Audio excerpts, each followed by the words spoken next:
All right. Well, hey, y'all, I'm Joe. Hey, Joe. Hey, welcome to our Ask It Basket panel this morning. I've assembled a great group for you guys to hear from. Like Amy was saying, if you have any questions at any time, feel free to write them down and they'll get up here to us somehow. And this is an opportunity, especially for some of the newer parents in the program that maybe have not been to an Ask It Basket yet, to hear the perspective of a couple of the alumni parents as well as one of our young adult alumni.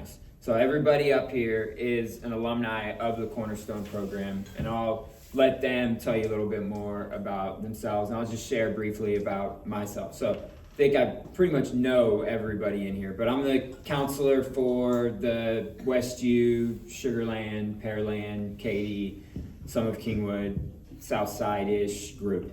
And I also am an alumni. I was awakened from Cornerstone in the summer of 2000, and I've been in recovery for a little over 24 and a half years myself.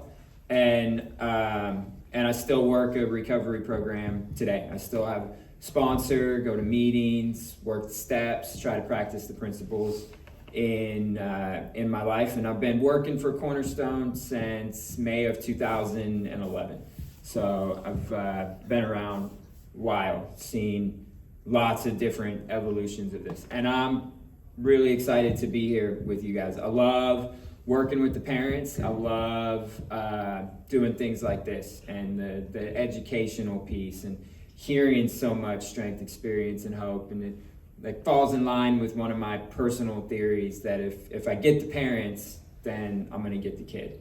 And we'll probably get a little bit more into that as we go. So I'm gonna let these guys introduce themselves, and then we're just gonna answer as many of these questions as quickly as we can, see how many we can cram into an hour. So love you guys. Love you, Joe.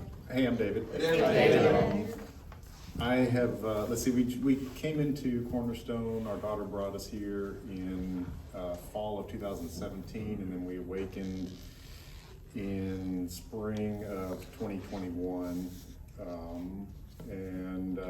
Recovery has become, I knew coming into Cornerstone, I knew nothing about recovery, and it has been a little over a year since we awakened, and recovery is just as an important part of our lives today as it was during our Cornerstone years, and I'm very, very grateful for that, and I love coming here and seeing everybody, and I'm really happy that I recognize some faces, and it's really good to be here. When Joe texted me and asked if I would participate in this, I was really, really happy, and just grateful to be here, and really looking forward to it. Love you guys.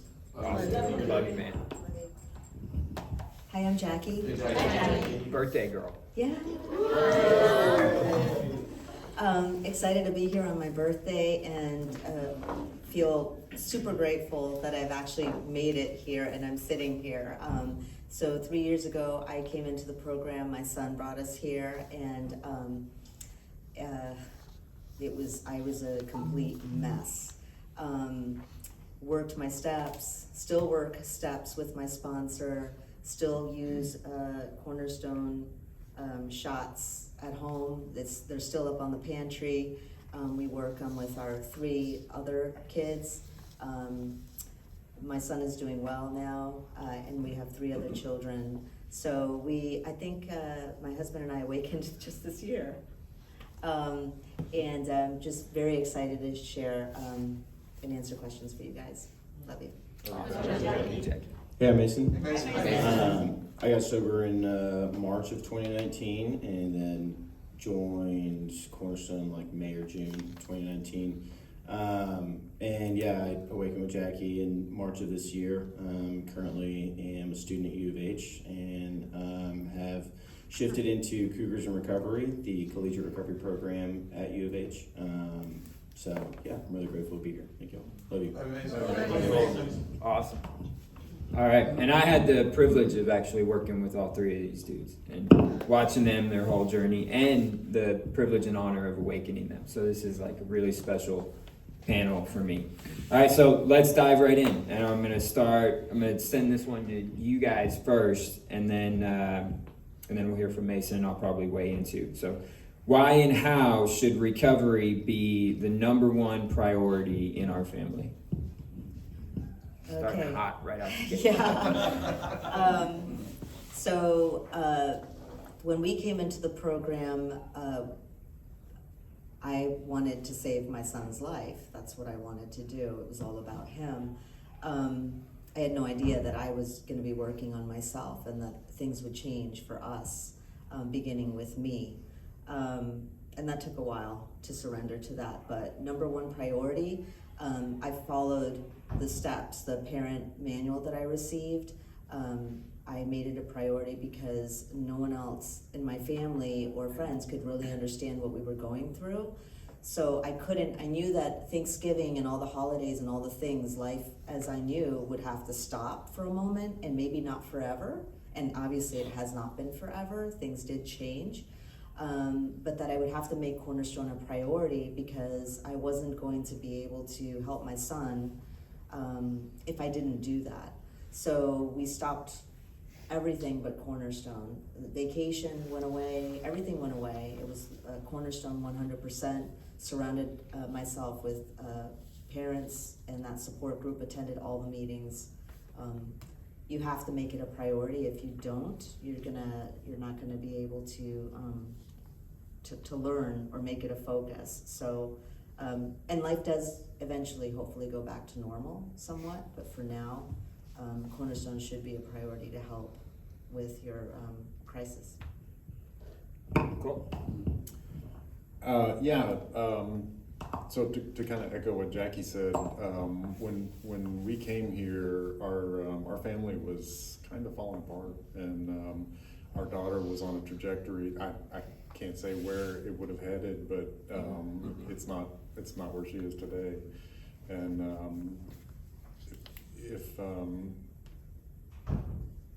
if we hadn't, I honestly can't say what would have happened if we hadn't jumped into Cornerstone with both feet. But we decided that Cornerstone and recovery and our daughter's health should be priority number one, which is kind of presupposed in the question. And the how of that is that Jackie said the word surrender, and that's it. That's perfectly it. We surrendered. We trusted the program. We surrounded ourselves with people that had what we wanted, and we did the work. And it took surrender to do that. Working your steps is not easy. It is sometimes grueling, but it really, in my case, it paid off, and that's why to this day we're still maybe not as immersed in it as we were at one point in our lives, but it's still absolutely a part of our daily lives and part of our language, and we're empty nesters now. My wife is here somewhere. We're empty nesters now, so life is just parties and easy times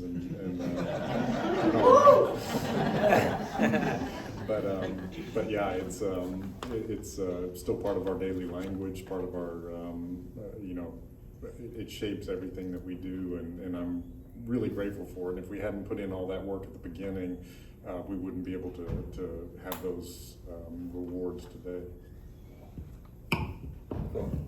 You want to add anything to that? Your experience is slightly different. Yeah, it is slightly different. So when I got sober, my priorities, pretty much my entire time in Cornerstone, my priorities when it came to recovery were not aligned with my parents. So my mom did Al-Anon for 10 years when she was married to my dad, and my stepdad got sober in 1985 when he was 17, so they thought they knew recovery, I know how to raise my child, I'm not going to be told by Joe or, anyone else, how to enforce rules or shots or boundaries or anything like that in my household. And you know, it led to me getting told one thing and then getting told like another thing whenever I went home, you know, where in Cornerstone it's like sticking with winners and showing up and like going to satellite and the meetings and the functions and stuff like that. And then I would go home and my parents were kind of like resentful at me. They were like, oh, well, like, you know, you need to be home to watch the dogs and you need to be getting a job and you need to be focusing on school and all that stuff. And it's like when the counselors and the parents like aren't on the same page and, you know, basically your household and your community are not functioning off of the same principles, it can lead to like a lot of distress whenever, and I was like fresh in sobriety. It's like a miracle, honestly, that I didn't, you know, like do something stupid, like get high or run away or something like that, you know? And it put a lot on me to kind of figure that out for myself, you know, which led to like a lot of failures that, you know, a lot of them could have been prevented if, you know, my parents, you know, kind of were on board with like some of the principles. I would have had like more accountability at home. And something, you know, you don't really want for someone who's new in sobriety is like, you don't want them to like fly under the radar. And it was super easy for me to fly under the radar. And just like be on like the fringes of the group, which is like not what you want to do when you're newly sober. You want to be like in the middle of the herd, like on the beam. And my parents, again, weren't on the same page, so they were cool with that. They thought everything was fine, you know. So that's just some of the examples from my own experience, how like the number one priority, you know, should be recovery, and the counselors and the parents, you know, should be on like the same page. Yeah. Cool.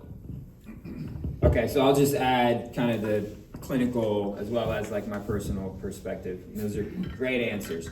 So kind of the first thing that comes to mind for me when I think of this question is that like at some point, if we want things to be different in our families and our roles and our lives, then we got to do some different things.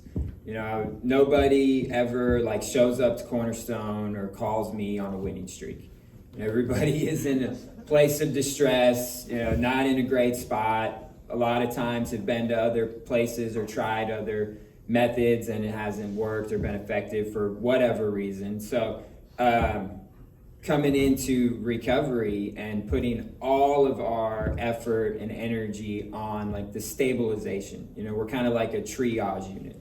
You know, we're not worried about the surface level like flesh wounds right now. Like we're in like open heart surgery. And so we've got to really be focused and have all of our energy and effort on the most important things, you know, and it's also like some of it too is like being ready for some short-term pain for what hopefully will be some long-term gain. You might miss out on a great Christmas this year or the vacation this year, but we're working on the next 30 Christmases, you know, the next 10 vacations. And so, and also just from my own personal perspective in my recovery, that anything that I've really put ahead of or above my recovery, I've almost always lost whatever that thing was.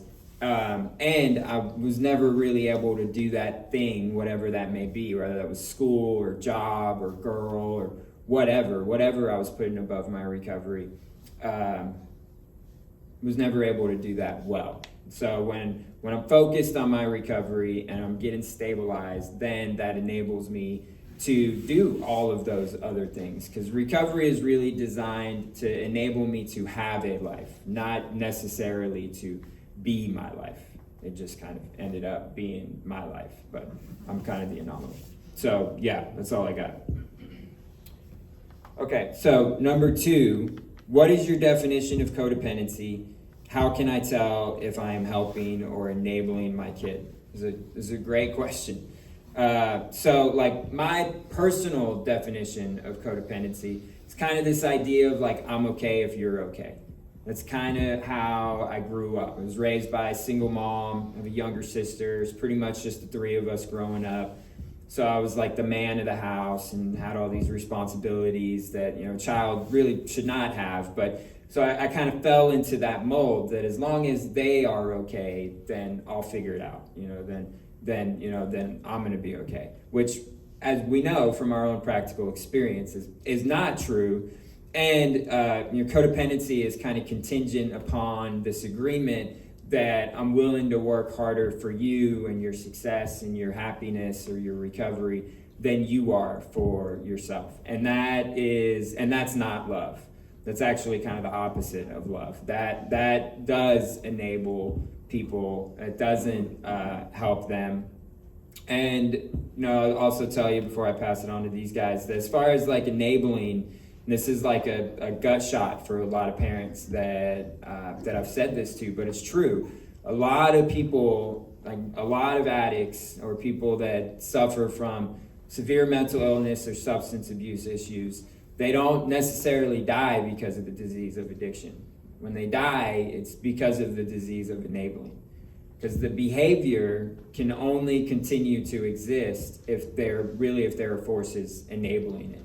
And that's one of the reasons why, like with my codependency, it's very like selfish and kind of self-serving. I'm wanting to like soothe myself or make myself feel better when I'm being really honest with myself by essentially what I'm doing is like trying to control others and trying to play the director and move all the pieces on the board where I think they need to be. And there's just a lot of selfishness and a lot of arrogance in that. And my codependency is something that I've had to work on for a long time, will continue to have to work on. I probably relapse in my codependency at least weekly, if not daily. So yeah, that's all I got about that. You want to take that? Yes, so I think my codependent, okay. So for me, it's pretty easy. If I'm thinking of my son, more about, well, I'll keep it really simple. If I'm doing for him what he can do for himself, then I'm being very codependent and I'm enabling him. Well said. Yeah. Yeah, that's pretty good.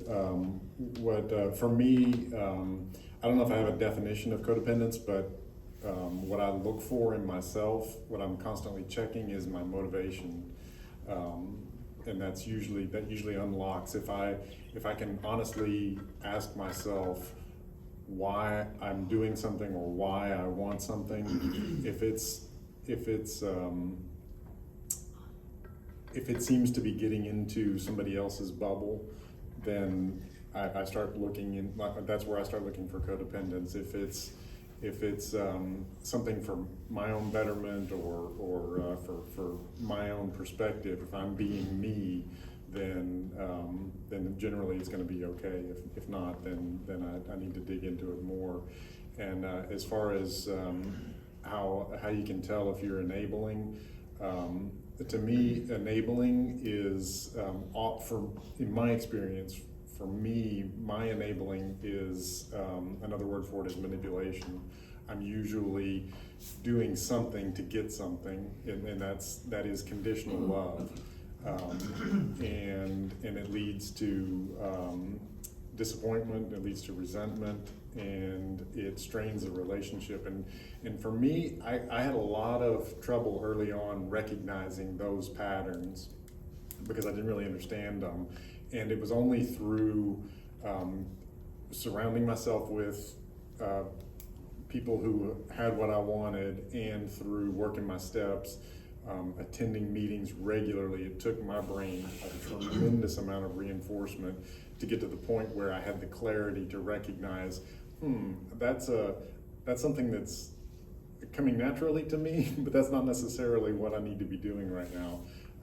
It was probably sometime maybe 6 months to a year in. I was halfway through my steps, and I looked back and I started to realize that, hey, I now see red flags when I'm being codependent, when I'm enabling.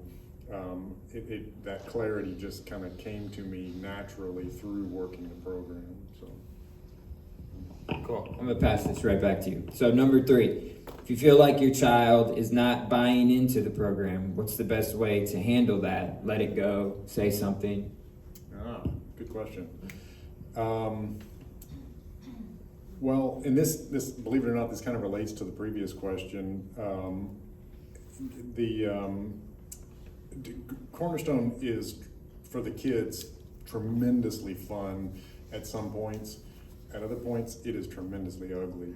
It is not easy when you're used to pulling the strings, you're used to hiding behind illusions and facades. When the kids come into Cornerstone, they realize at some point that these other kids understand me. There's no facade here. They see right through me, and that can be a really wickedly uncomfortable time.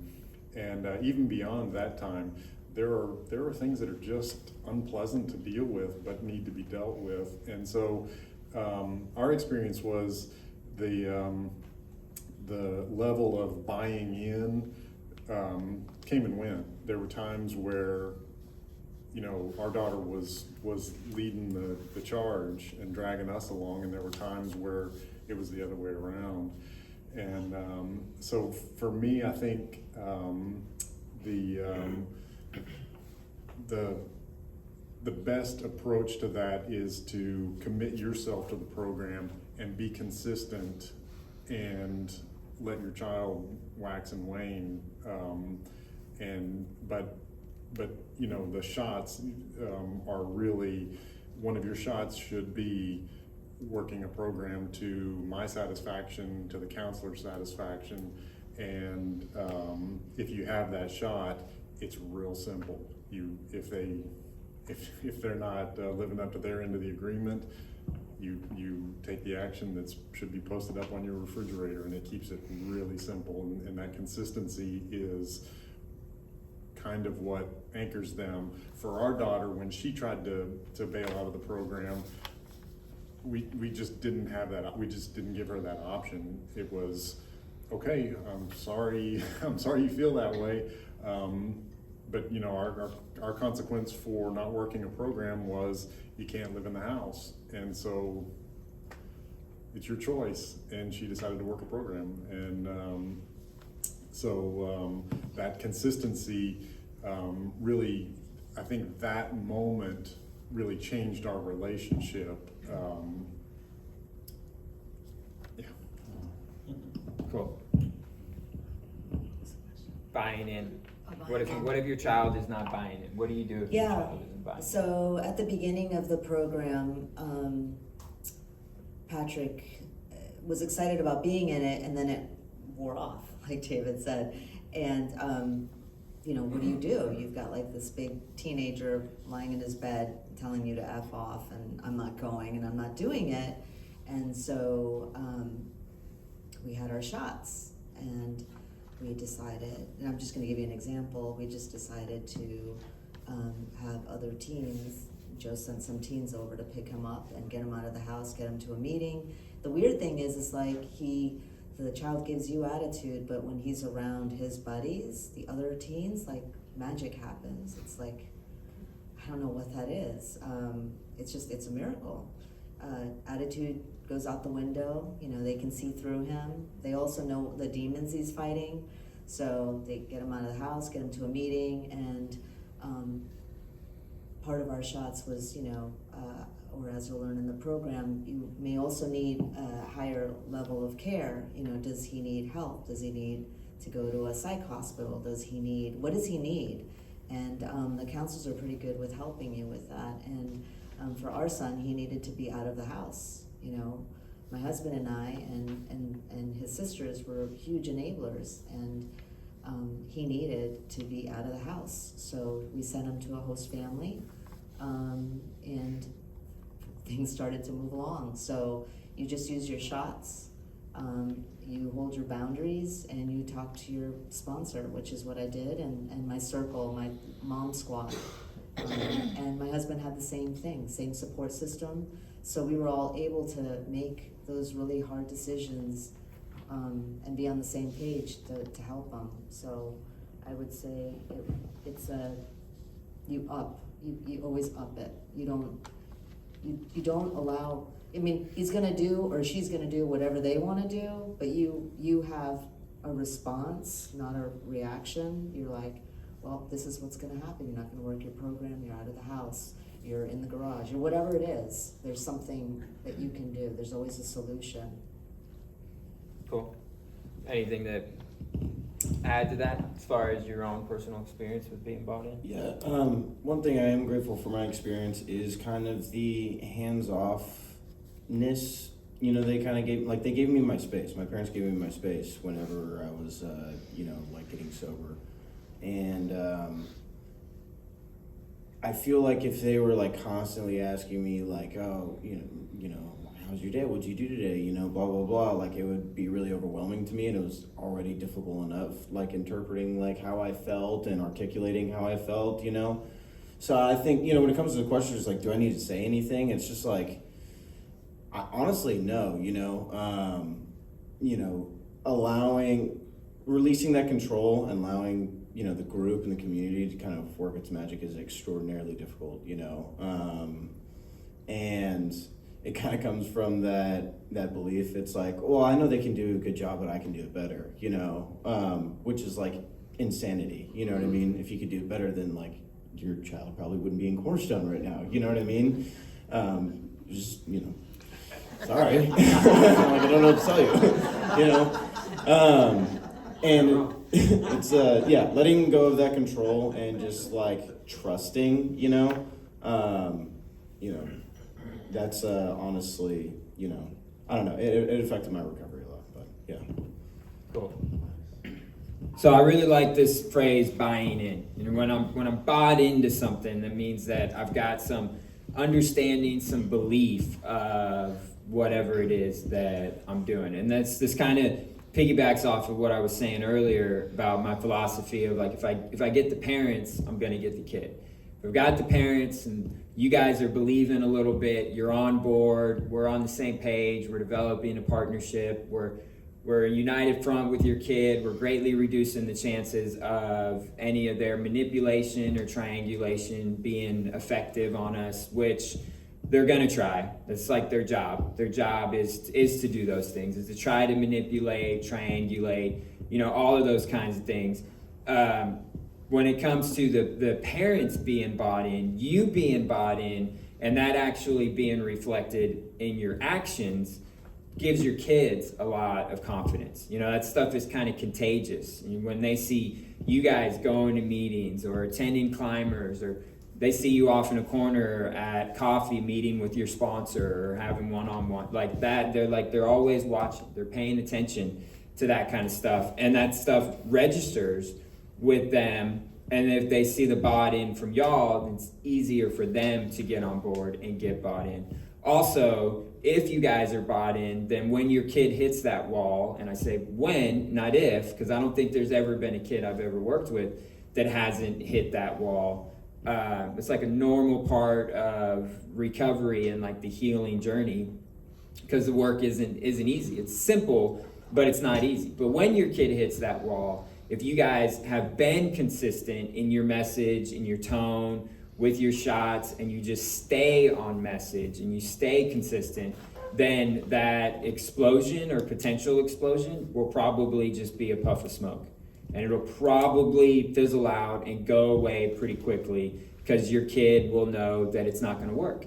And there might be moronic sometimes, but they're not stupid. They're not going to try something that they know isn't going to work. And so all of the work and prep that you guys have put in before we hit that wall really kind of determines what it looks like beyond that, which is exactly what these parents up here are talking about. Like, I remember when we hit that crossroads moment with David's daughter, and that's exactly how they put it to her. Like, okay, well, give us your keys, give us the our phone, keys to our car, give me a big hug, I love you, let me know when something changes. And her reaction or response to that was pretty much like, and she pretty quickly after that got into action and laid her kind of smoke screen issues aside that she was trying to stir up, and ended up like doing really well in her recovery. And a big part of that reason was because of the parents and them being steadfast and consistent. Like, nope, we made a commitment, we're not changing our mind. Our level of commitment hasn't changed. And if your mind has changed, then okay, that's like cool and not cool for obvious reasons. And like, you gotta go, or get in the garage, or doors coming off the hinges, or whatever the consequence is for the behavior. And that segues into this question of, why should I follow my shots or consequences if my kid got honest or made amends on their own? And that's a really good question, because that happens sometimes. I think there may be a family where, like, just this week or last week, that kind of came up, where the kid's been in recovery for a little while, is doing some decent work, and then like screwed up. You know, they're gonna drop the ball at times, but the kid came back or let's just say even a hypothetical, like they drop the ball, they screw up, they're dishonest or something like that, but they come back before they get caught. There's a difference between getting caught and getting honest. And they come back and they're like, hey, mom, dad, I screwed up, this is what I did. And then it kind of puts you in that position of, well, like, they're admitting it and they're kind of owning it and they're, wanting to make it right. So we're kind of put in that position where, like, do I follow the procedure? And it kind of brings up my codependency a little bit, because my codependency wants to be like, oh, cool, like, that's great, good job for being honest, and just kind of move forward. But what our training says is that we follow the procedure every time. So you could do both. You could be like, hey, kiddo, that's great that you're being honest, and I really appreciate that, and that does not go unnoticed, and you were dishonest. And it's my job to hold you accountable 10 times out of 10 when you're dishonest. And part of really owning whatever it was and making it right is the consequence. And sending them that message, because it's so much about message and tone, sending them that message that we are going to follow the procedure every time. Because if I can get away with it once, well, then I'm going to most likely try to get away with it again, or see how far I can push that envelope, which is like normal human behavior and way, way normal and typical for teenagers. You have something to add to that? Yeah, sure. That was a big issue for me. I was constantly looking for ways to make exceptions or ways to soften the blow for my daughter. And she learned to play me like a fiddle. She always knew what strings to pull or what buttons to push to get what she wanted. And learning to hide those buttons was really important for me. So that was a common deal for us. She would come in and say, hey, I need to tell you guys something, and it just became routine. Okay, thanks for sharing that. Let's go into the kitchen and look on the refrigerator and see what we're gonna do. And by the end, she would actually come to us with the consequences. Hey, I need you guys to kick me out. The last time we kicked her out of the house, it was because she came to us and said, here's what happened, I need you to kick me out. There was no emotion, there was no, or at least no negative emotion. Of course there's emotion, but there wasn't any overwhelming emotion. It was just, this happened, here's what we said we were gonna do, here's what we're doing. And that made life really simple, and it helped me, especially early on, practicing those. What better time to practice calling shots, because it was really tough for me, than when your child is in a contrite state of mind, and you need that practice, and you have to practice with the little things, because when the big things come along, you need that reinforcement and that habit, the virtue of being able to do that. I think it's possibly more important to follow the procedures and the shots and consequences under those kind of circumstances than possibly any other time, because of that reinforcement that you get out of it. For me, it was, or for at least for us, it was to be consistent and to keep us from becoming complacent. So, calling shots is really hard at the beginning because you do try to find excuses and you're like, oh, he's not perfect, but this is progress, and at least he told us first. And sometimes it's manipulation on their part, and then sometimes you just need to call a shot. And I remember one of the parents saying in climbers or in one of the meetings, if you're in doubt, just call the shot, and they'll learn. And honestly, it builds self-esteem for us as a parent, and it also builds self-esteem for them because you're making them accountable. And before, my son wasn't respecting me, and this is like the easiest way for him to respect me. Forget about love, right? It was about respect. I just need him to believe in what I'm saying. If you do this, this is going to happen. Like today, he believes that if I randomly test him and he tests positive for drugs or alcohol, he's out of the house. And that means there's no car, no cell phone, no home, no nothing. He's on his own. And he's got it. I don't even know if we would even, he's 19 now. Like, you have to work your way back. And the humiliation and everything. So when we test him, he knows, like, they mean it. Like, I'm going to get kicked out, and I'm not going that route. That's not going to happen. So it just keeps you in practice. And you start with little shots, tiny little ones. If you can't call a shot, like you can't kick someone out, you start with a smaller shot, something very easy, like you're on the sofa, the door comes off, whatever, you work it out with your sponsor. But it really works, and it helps you, let go of that fear. Oh my God, I have to call the shot. And keeping it on the pantry door, the easiest thing. You just go over there, you just read what you wrote, and sometimes when this is all happening at the beginning, you don't remember what you said. Nobody remembers, and it's so easy for them to want to manipulate. So, anything to add?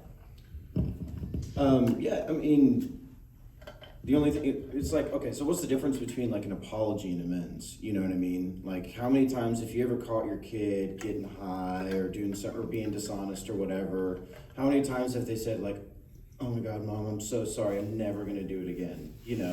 I know I've done that 100 times, before I got sober, I knew my mom for 17 years, if there was a button, I knew where it was,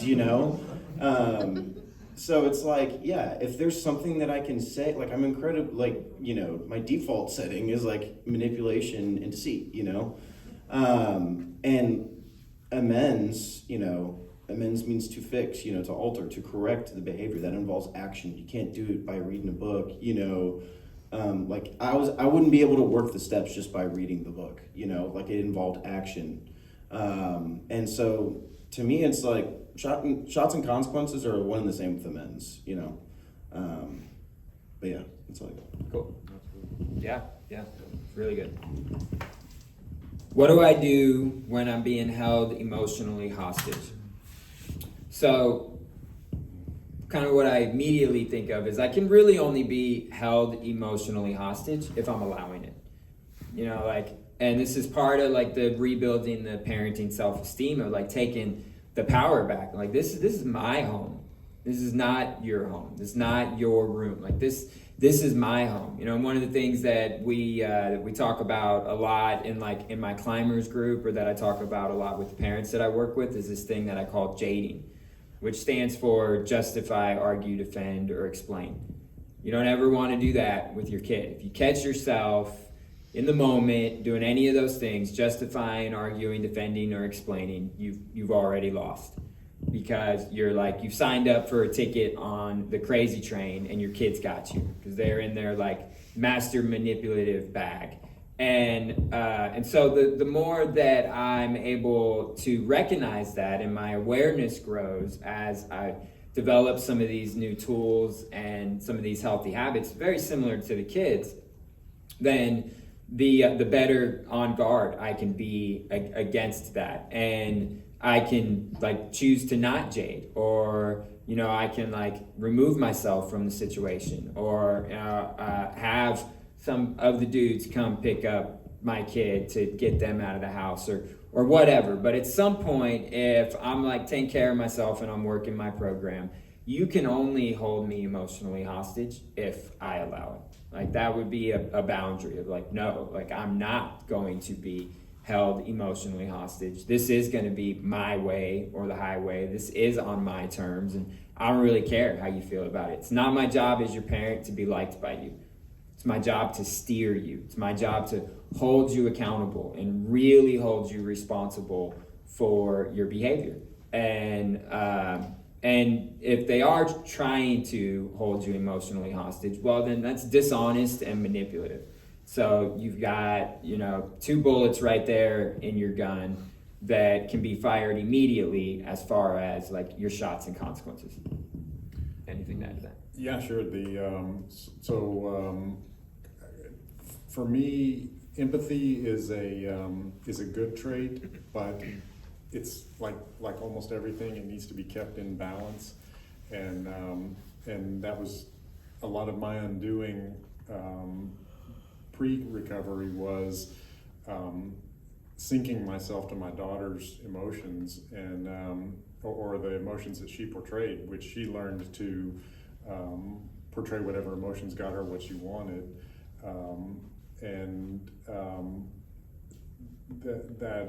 Learning humility and my place in the family, which was not above or below anybody else, but in the circle with everybody else, helped me learn to detach with love, and that helped give me the clarity to be able to unsync my emotions from my daughters, and that was really a huge key for me in beginning to be able to do things differently as a parent. So the question is, what do I do if I feel like I'm being held emotionally hostage? For me, it's surrounding yourself with the people in this room. When I would sit at coffee and listen to someone, whether they were sharing a story about how they conquered that, or whether they were sharing a story about how they battled that, it's a lot easier for me to understand someone else's plight and apply it to myself than it is for me to just, in a vacuum, introspectively look at myself. Because I had done that for years and got nowhere. It was really surrounding myself with people who were a little further ahead of me in the program and people who were a little behind me in the program, hanging out at coffee, hanging out at events, going to climbers. Climbers is like the master class in how to detach with love and that kind of thing. That really that Cornerstone step 2, surrounding yourself with people who are headed in the same direction you want to go is the key for me. So this I actually can remember this scenario, the emotional part, being held hostage in our home, meant that at the beginning of our journey, when we were just getting started before we had Patrick placed in a host home, I was always jading with Patrick. We would just get into these stupid arguments about whatever, it didn't matter. But during these periods before he became sober, we physically had to remove myself from the room, and that meant my husband would usually leave the room first because he followed everything he was learning immediately, and it took me a little bit because I really wanted to. I thought I was empathizing and wanting to explain to him why this was going to happen this way. And I remember there was one situation where we were all in our master bedroom, like that included the girls, and it was just the weirdest thing ever. It was like there was a tornado happening outside of our bedroom, and I remember my son knocking on the door, like, I have to talk to you, like, you have to listen, like, this isn't gonna work, then I'm gonna do this or that, and we were all just huddled and listening, and I realized, oh my gosh, like, this is done, like, it's another level of care has to take place, something else has to happen, right? And that's when we looked for Joe, we got help. But removing yourself from the situation, leaving the room, leaving the house. Today, if something happens and one of us isn't functioning properly and this happens, my son will catch himself and he'll stop and he'll realize, ooh, I've lost my temper, sorry, he'll remove himself. He'll go downstairs, cool off, come back upstairs and make amends. Things are very different today, but in the past, when we didn't have any tools, we didn't know what to do. All I could do was remove myself from the situation and call my sponsor, literally, like, this is going on, what do I do now? Okay, take a deep breath, and there's a plan, right? You have a plan, you have your shots and consequences, it's okay. You know, you're not the first parent to deal with this, so there is a way to handle it, so. Can you explain? Can you say what jading is? Oh, God, okay, so I'll give you an example. Patrick would be like, you know, why? Why do I have to do this? Like, why do I have to go to the meeting? Why do I have to? And you would stand there and have this dumb argument with him. Well, I want you to go to this meeting because it's gonna be really good for you and you're gonna meet all these new friends and you're explaining to him. And so you're what was it, justifying yourself to him. You're arguing, which, you know, I'm really good at. I've already forgot what it means. Defending and explaining. I'm doing everything a parent should not be doing because I'm just supposed to be his parent. I'm supposed to be the person that he goes to. I'm supposed to be the lighthouse, right? I'm supposed to show him what he's supposed to be doing, well, by example, but also by working my own program and by giving him direction. And like Joe mentioned, he doesn't have to, I don't have to be his best friend. I'm his mom. I have to help him work his program by holding my boundaries and allowing him to get stronger by doing that. And if he can't do it, then I have to hold my boundaries and let him go.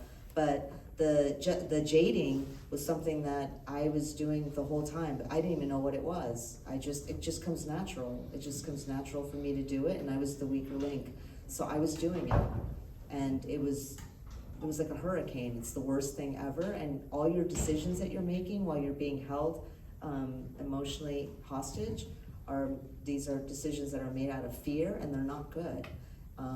So you can't function that way. So I know I can speak for myself, and it's probably true to a lot of parents, but probably one of my worst problems in early sobriety was emotions dictating actions. And whenever something happened that scared me or hurt me or that I didn't like, I couldn't accept, and I would, have an emotional response to my parents, and sometimes I would be consciously manipulating them or unconsciously manipulating them. If my parents, bit, it was over, like either a Band-Aid would be put on the situation or I would walk away. We would both walk away, feeling even more distant from each other, So with my parents, my mom would hit me like, no is a complete sentence, and I hated that for the longest time because it's like ego crushing, you know what I mean? Like my parents would be like, until you pay taxes, you don't get a vote, you know what I mean? Like I am a 50-year-old woman, you know what I mean? You are a child, like I don't need to have this conversation with you. And it's like, takes the wind out of you, you know what I mean? You're like, all right, well, I guess I'll just go to my room, there's nothing you can do in that situation. So when you take that emotion out, when you start to learn to respond rather than react, and if you're acting out of principles and instead of how you're feeling, it's like I don't know, it can mediate a lot of damage. Yeah. And I'm just gonna say one more thing to that, and then I want you to start with the next question. But your kids are looking for you to have a backbone.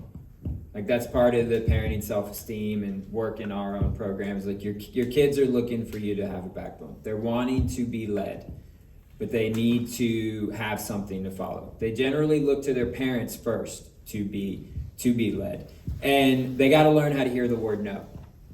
And that goes in line with being able to have a backbone. Like sometimes they just want to hear no. They don't want to have these long drawn out discussions with y'all. They just want to know what the boundary is. They want to know you're in charge. Like 3 things that kids want to know. Who's in charge? What are the rules? And will they be enforced? That's what your kids want to know. And when they know those things, then that creates some emotional safety and trust and consistency, which is, it's just really hard to grow in any kind of way, but especially emotionally in an environment where there's not consistency and there's not a lot of safety or trust.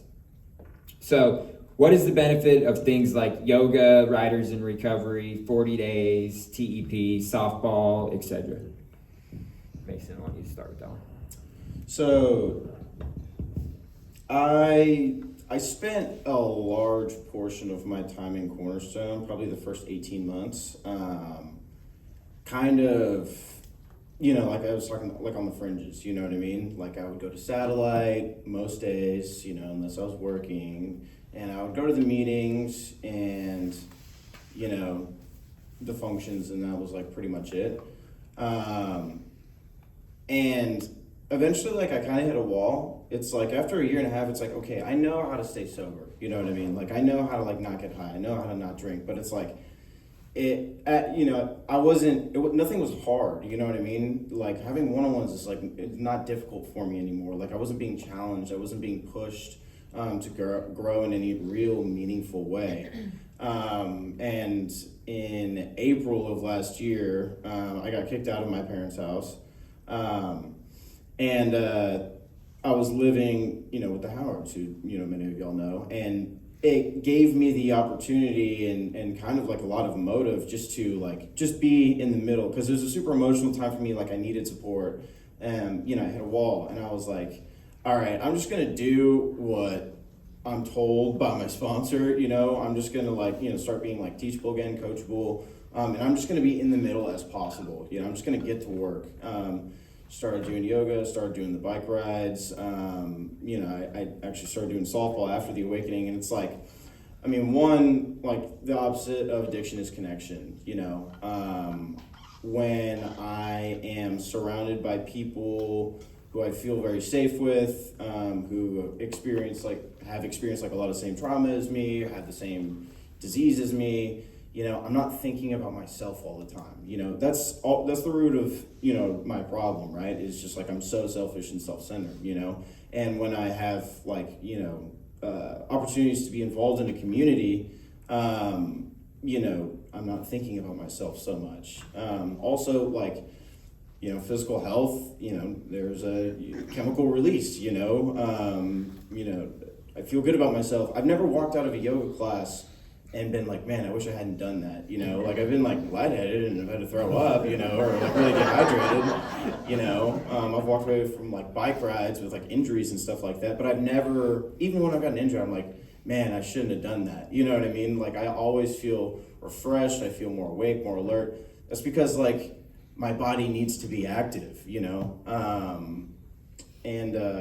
those are just a couple of the reasons, but it's also just like, I learned by doing stuff like that like I didn't get sober to like have like a super cushy, easy life. Like I got sober to learn how to like do hard stuff, I got sober to have, I learned how to do hard things, how to finish what I start, whether it was like a yoga challenge or something like that. And that set me up so much for like college and like working at a job. And it's like, oh yeah, this ain't as bad as like the 40 days, Bio 1's not as bad as like, going to the Sugar Lane Trails or something like that. You know what I mean? So yeah. Cool. For me as a parent, the most growth I had was from attending my meetings and finding the community I found in yoga and riding with the riders, which really pushes you and challenges you and gets you out of your head. But the connection between all of this is connection. That's what it is. The benefit of things like that is connection, is being surrounded by really strong people. Some of them are new, but some of them are really strong. They've been in the program for a while, and it's your support group. So I don't think I could have. It was awesome to have the meetings, everything I've learned at Cornerstone, but to be able to take those experiences and go to yoga or go to any of these other functions, and see parents just being normal parents, being normal people, right? You're all doing your self-care together, really helps. At the beginning, I'm not gonna lie, yoga for me was difficult. In fact, I hated it. I would show up at yoga and I would sit in the room. I wouldn't talk to anybody. My husband was all socializing and I would just sit there and cry. I was like so miserable. My son was gone for 7 weeks and I didn't know what else to do. So I would just sit there and cry. And you know, once in a while somebody would walk by and say something, whatever. And then after a while, I got over, not that I was feeling sorry for myself, I just got over that and just started to surrender a little bit more and allow myself to be loved on by other people that I didn't know, and something happened. And now yoga is like my favorite thing to do, period. I love yoga. I go to yoga sometimes Tuesday nights, but most of the time other times, and I go with other alumni or other moms that are in the support group, and I absolutely love it, and I've found connection. So for me, it's the connection that I feel when I'm doing something with other people, because it doesn't always have to be about the situation that's going on with my son. I'm doing this for myself. So I found that in those functions. Cool. Anything to add to that? Yeah, just real briefly, I really benefited from a lot of the ancillary things, especially the physical activities. Jackie and Mason really said a lot about connection and everything, and that's what I probably would have said had they not said that. But ditto on all that, absolutely. And I'll just add to it that there's a lot of things for me were restoring balance, and at the time we came into recovery, I really had no fun in my life. I would arrive at work and think, wow, how did I get here? I don't even remember. It actually happened to me one day. Somebody asked me if I'd seen a wreck on the way in, and they were like, "Oh, did you come down Brittmore?" And I was like, I don't remember seeing a wreck. I don't remember if I came down Brittmore. I don't remember the drive here, and it's because I was so in my head. I was just literally on autopilot. And for me, the activities like bike riding, for example, I spent 2 hours focused on the 2 meters of ground ahead of me, and it really was a break from myself. There was a mindfulness element to it. Same with yoga. Softball was just fun. I was just laughing, and Janet just shared this story in an Al-Anon meeting a week or two ago. At one time, our daughter was in a psychiatric hospital, and it happened to be she went in right before the softball tournament. And in the past, we would have, it was not a question. There's no way we could have gone and laughed and had a good time while our daughter was in that awful place. And we had just enough tools in recovery to know that we better, and we had made a commitment to our teams, and so we went, and shockingly, we had a great time. We laughed, and there was nothing. Our daughter was in a safe place. There was nothing we could be doing for her. Our natural instinct to sit at home and be miserable was the worst thing for us to have done.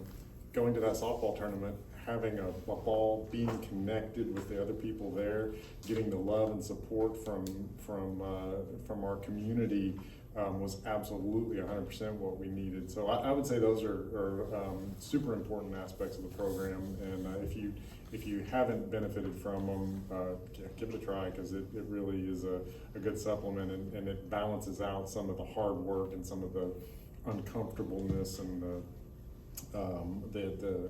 the things that aren't the less pleasant aspects of recovery, with some laughter and some fun.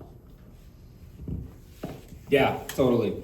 I don't have much to add to that. Those were great answers. It's got a couple of things that come up for me when I think about this question is, aside from like just the wonderful advantage of the physical aspect of recovery. You know, when we're looking at recovery, or I'm looking at recovery, or I'm looking at someone's recovery, I want to look at it from a holistic point of view. Like, how are we treating physically, mentally, emotionally, and spiritually? And the physical piece of recovery, especially in early recovery, is huge. Being able to be active, get your blood pumping, you know, all the chemical stuff that happens in our brain, like all of that stuff is great. But also recognizing the added advantage of some of these events, like being a part of the community at Big, which is the yoga studio where we practice, or partnering with like Riders in Recovery or the Sober Softball League. Like, all of that stuff like really puts us around some other people in the community that are like super winners for us.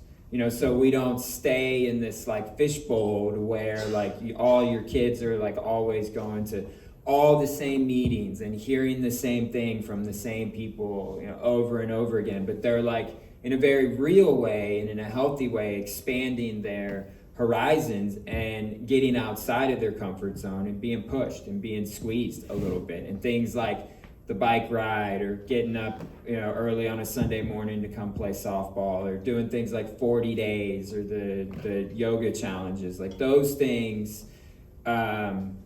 just serve on so many levels, and also recognizing that it's pretty special and pretty rare that we have these extra things that we get to be a part of or we get to engage in. Like, that doesn't happen just about anywhere else in the recovery world, as far as the partnerships and the other organizations that we've been able to find and partner with that like are on the same mission as us, and having a certain amount of gratitude for that, because that is rare, and we're not always going to have access to that. You know, like someday you and your kids are going to be out of Cornerstone, and you know, you can still participate in things like yoga and Riders in Recovery and all that stuff, but taking advantage of it while you got it now is just huge, and is definitely advised. And it's also a great way for you to do something with your kid, do something together that's like recovery oriented, where you're not doing a lot of talking,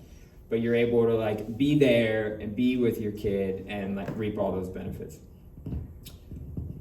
Okay, so what is the importance of being of service? How can I be of service? Ladies first. I think it just happens. For me, it happened around step 4. Something happened, something clicked or changed, and then you were able to sponsor. So sponsoring was something that helped me be of service.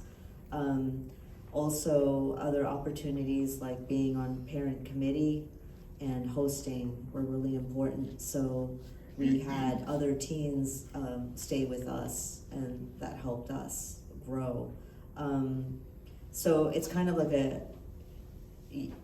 you don't go, I don't make a conscious decision like I'm gonna do this and this is going to happen. It just happens as you're working your program, and it helps you grow. And I wouldn't be where I am today had I not been of service. So it's something that it's like a natural process. It just happens, or at least that's how I felt it happened for us. Cool.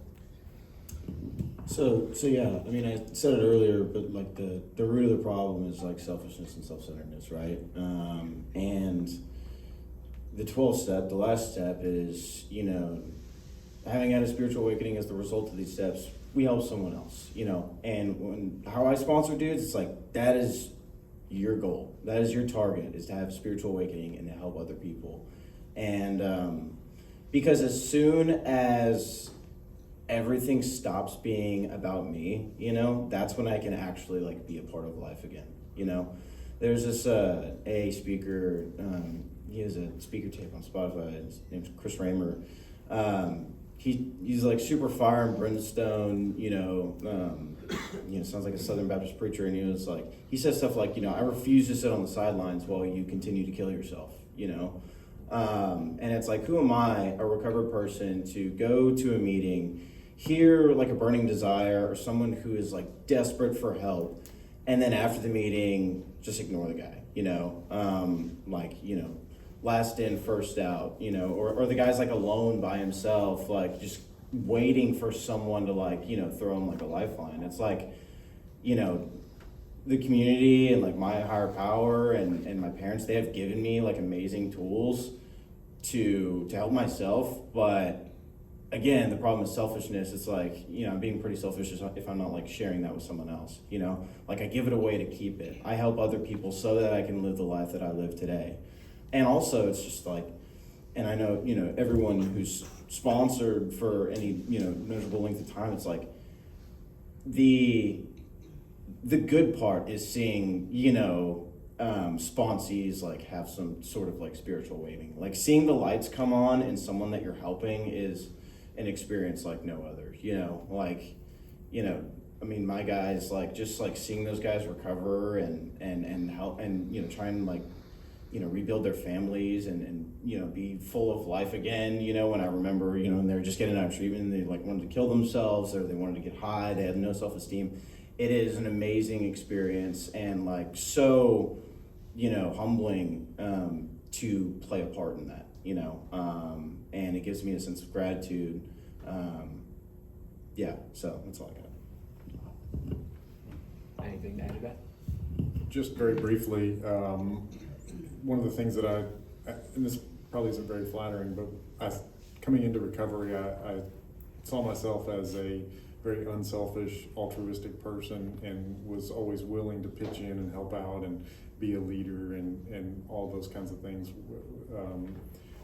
One of the things that I, through my step work, learned about myself is that a lot of times that was rooted really more in conditional love than in a service mentality.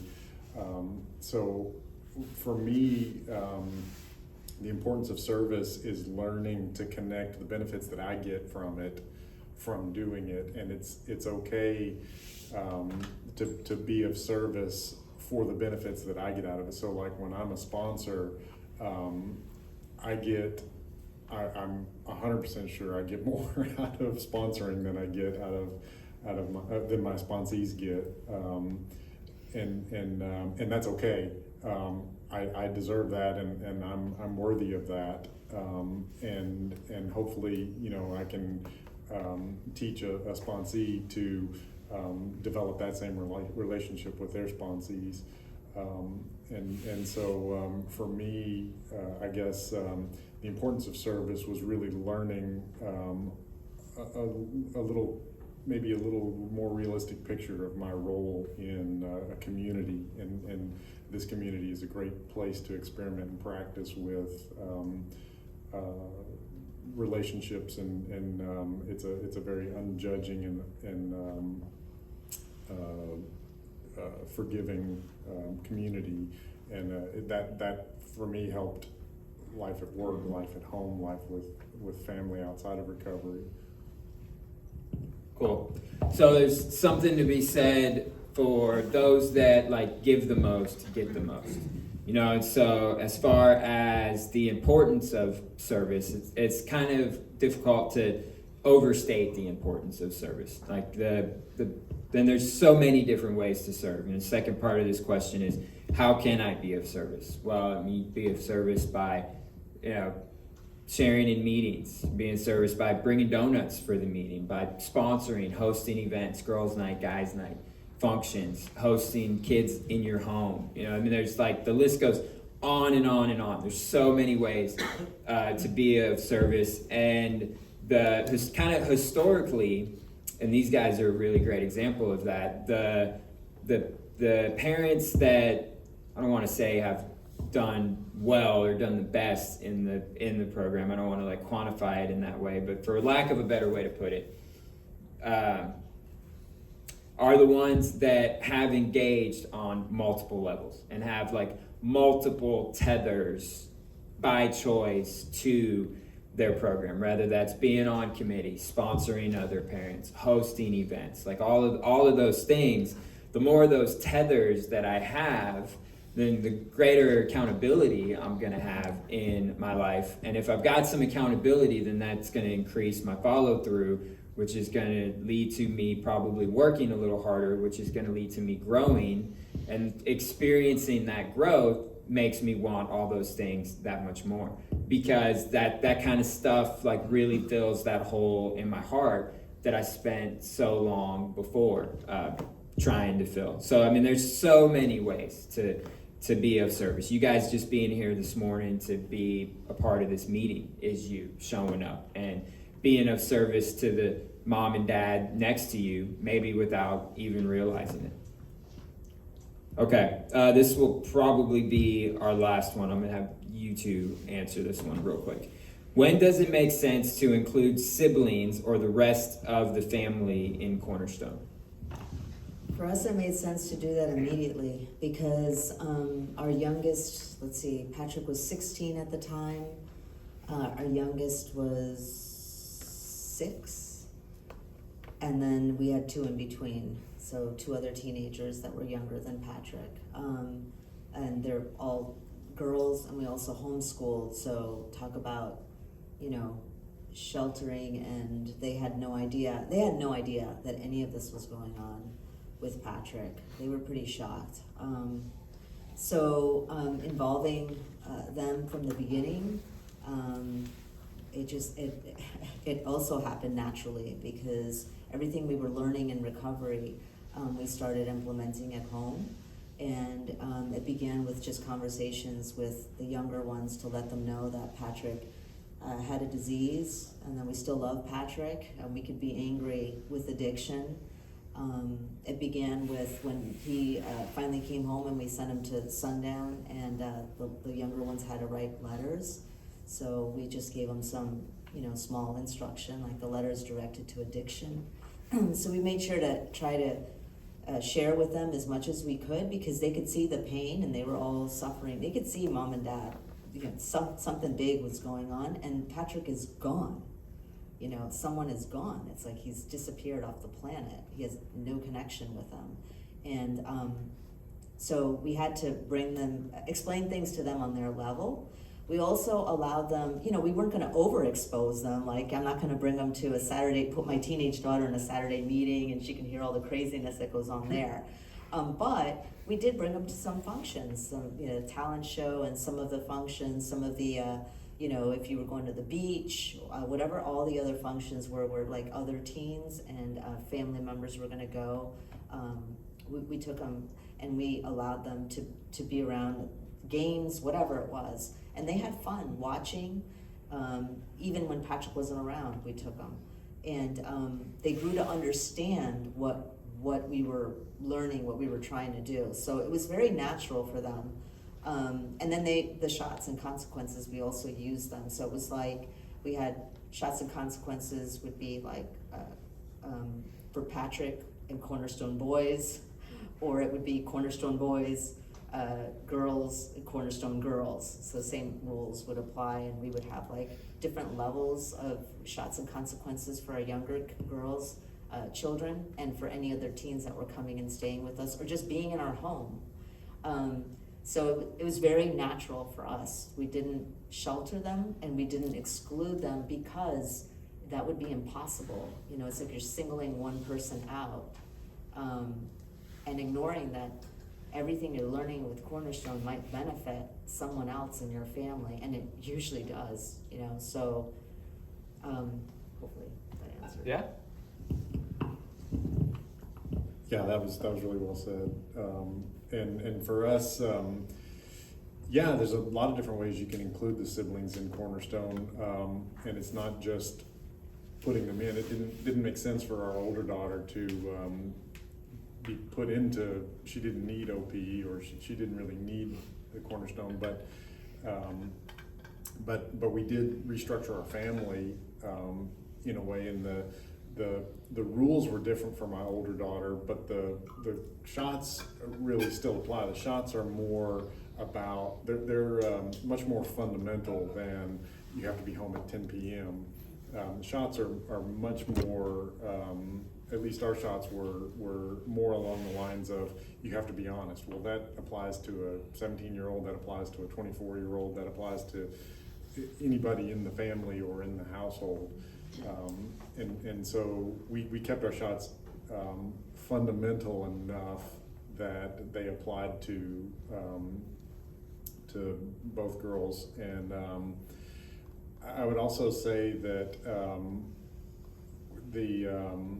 our older daughter never came to the kids meetings, but she came to the adult meetings, and she did a lot of the readings, and she actually even shared in meetings a few times.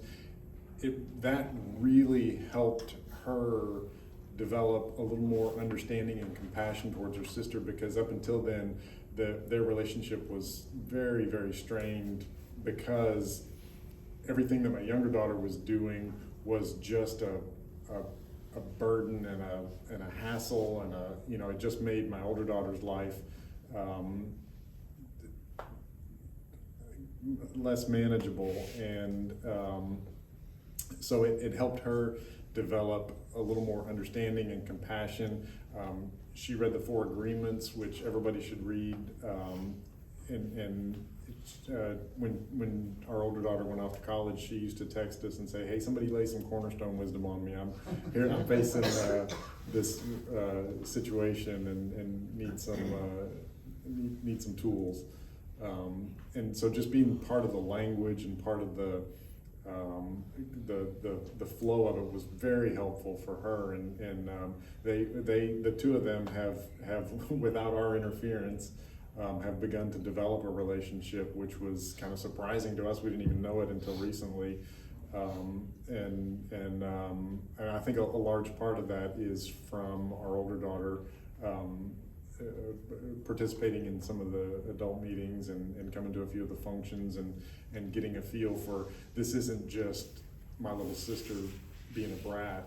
There's a lot more to this. There are things that she's really struggling with, and so I would say, to the extent that it makes sense, the more you can involve your whole family, the better, and that includes aunts and uncles, cousins, everybody. The more understanding that the family has, I think the better those relationships can be. I totally agree with that.